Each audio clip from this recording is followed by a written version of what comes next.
Halo, salam dan bahagia. Kali ini kita ketemu lagi dengan saya, Luciana Rumapea, dalam pelajaran Biologi SMA kelas 10, fase E, dengan materi keanekaragaman tingkat gen, jenis dan ekosistem, dan persebaran flora dan fauna di Indonesia.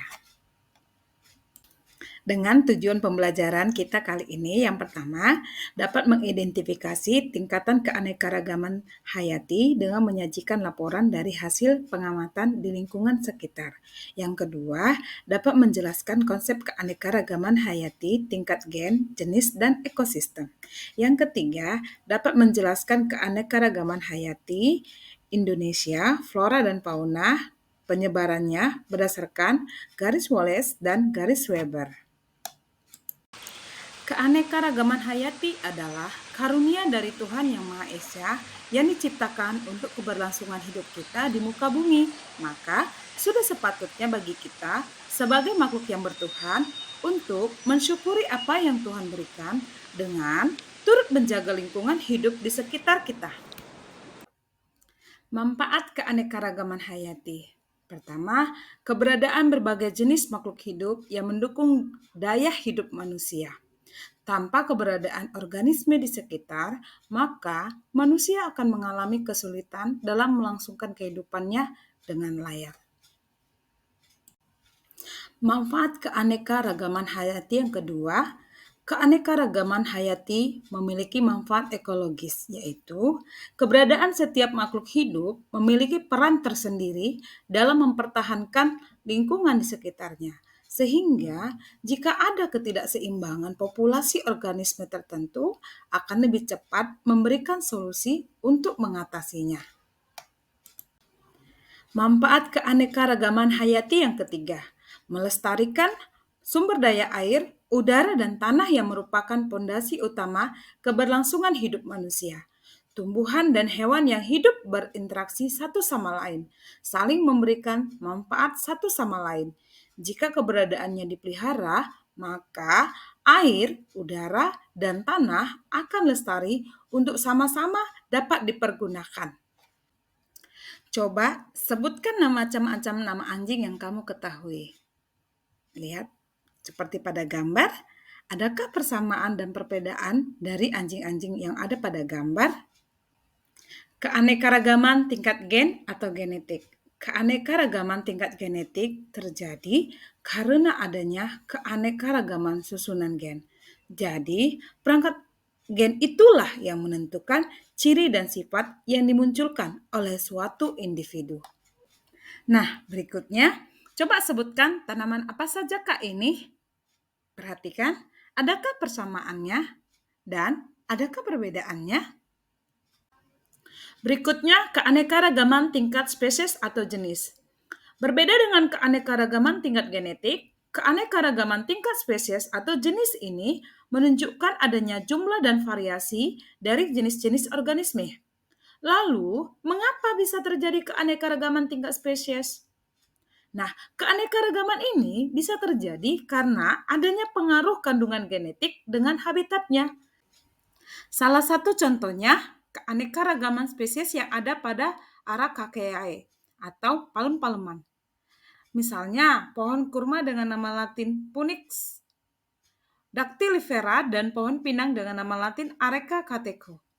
Selain itu, habitat pohon kurma yang biasa tumbuh di wilayah beriklim kering atau kawasan panas dengan curah hujan minimum serta tingkat kelembapan yang rendah mempunyai struktur daun yang berbeda dengan pohon pinang yang tumbuh di daerah tropis.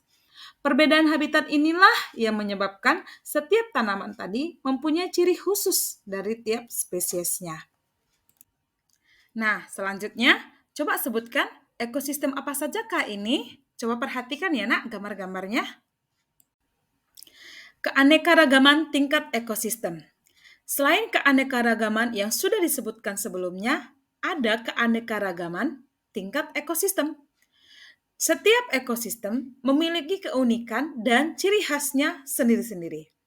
Keanekaragaman tingkat ekosistem menggambarkan jenis populasi organisme dalam suatu wilayah. Adanya keanekaragaman tingkat ekosistem ini ditunjukkan dengan adanya perbedaan faktor abiotik, serta komposisi jenis populasi organismenya. Nah, dari tiap-tiap ekosistem yang ada pada slide ini, semuanya memiliki perbedaan baik jenis tumbuhan yang hidup di sana, hewan-hewan, serta lingkungan yang saling mempengaruhi. Topik kita selanjutnya adalah persebaran fauna di Indonesia. Let's go! Pertama-tama kita akan membahas tentang garis Wallace dan garis Weber. Garis Wallace merupakan garis imajiner yang diteruskan oleh Alfred Russel Wallace. Hal ini didasarkan pada kesimpulan Wallace tentang kekhasan fauna Sulawesi yang merupakan daerah peralihan antara fauna Asia dan Australia. Garis Wallace ditarik dari sebelah timur Filipina melalui Selat Makassar hingga perbatasan antara Pulau Bali dan Pulau Lombok. Nah, berikutnya garis Weber. Wilayah fauna Indonesia bagian timur dan Indonesia bagian tengah dibatasi oleh garis Weber. Max Weber menentukan batas perbandingan antara fauna bercorak Asia dengan fauna bercorak Australia. Oleh karena itu, Weber membuat garis imajiner di antara wilayah Indonesia Timur yang mencakup Maluku dan Papua dengan wilayah Indonesia lainnya. Berikut ini peta penyebaran fauna berdasarkan garis Weber dan Wallace. Beberapa contoh hewan di Indonesia bagian barat adalah sebagai berikut. 1. Harimau, terdapat di Jawa, Madura, dan Bali. Yang kedua, gajah, terdapat di hutan-hutan Sumatera. Yang ketiga, badak, terdapat di Sumatera dan Jawa. Yang keempat, banteng, terdapat di Jawa dan di Kalimantan. Dan yang kelima, berbagai jenis primata seperti orangutan, siamang, monyet ekor panjang, owa, itu terdapat di Sumatera, Jawa, dan Kalimantan. Yang keenam, tapir, terdapat di Sumatera dan Kalimantan. Dan yang ketujuh, kera gibbon, itu terdapat di Sumatera dan Kalimantan. Selanjutnya, contoh hewan di wilayah Indonesia bagian tengah adalah sebagai berikut. Yang pertama, biawak dan komodo, terdapat di Pulau Komodo, Nusa Tenggara Timur. Dan yang kedua, anoa, terdapat di Sulawesi. Yang ketiga, babi rusa, terdapat di Sulawesi dan bagian barat Kepulauan Maluku. Dan yang keempat, burung maleo, terdapat di Sulawesi dan Kepulauan Sangihe. Selanjutnya, beberapa contoh hewan Indonesia bagian timur adalah sebagai berikut. Yang pertama, kanguru pohon terdapat di Pulau Papua. Yang kedua, tikus berkantung dan musang berkantung terdapat di Maluku sebelah timur dan Pulau Papua. Yang ketiga, burung kasuari terdapat di Pulau Papua, Kepulauan Aru dan Pulau Seram. Yang keempat, burung cendrawasih terdapat di Pulau Papua dan Kepulauan Aru. Dan yang terakhir, burung kakak tua berjambul merah dan berjambul putih itu terdapat di Maluku. Selanjutnya, setelah kamu mendengar penjelasan tadi, maka kamu kerjakan di catatan kamu ya nak, tugas berikut ini. Nah, kamu menjawab pertanyaan, yaitu yang pertama, tuliskan minimal 5 contoh keanekaragaman tingkat gen yang ada di sekitar rumahmu. Dan yang kedua, tuliskan contoh keanekaragaman tingkat ekosistem yang kamu ketahui selain dari yang telah disebutkan pada slide. Dan yang ketiga, tuliskan faktor biotik dan abiotik yang mempengaruhi keanekaragaman tingkat ekosistem. Dan yang terakhir, menurut pendapat kamu, perlukah kita menjaga kelestarian keanekaragaman hayati? Apa saja yang dapat kamu lakukan untuk menjaga kelestariannya? Tugasnya dikerjakan di buku catatan, lalu dikumpulkan setelah pembelajaran ini selesai. Seperti itu ya nak.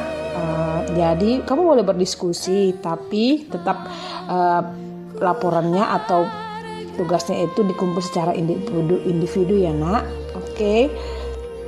Terima kasih sudah menonton video ini. Mari kita mensyukuri karunia alam yang Tuhan telah ciptakan bagi kita dengan selalu melestarikan ciptaannya.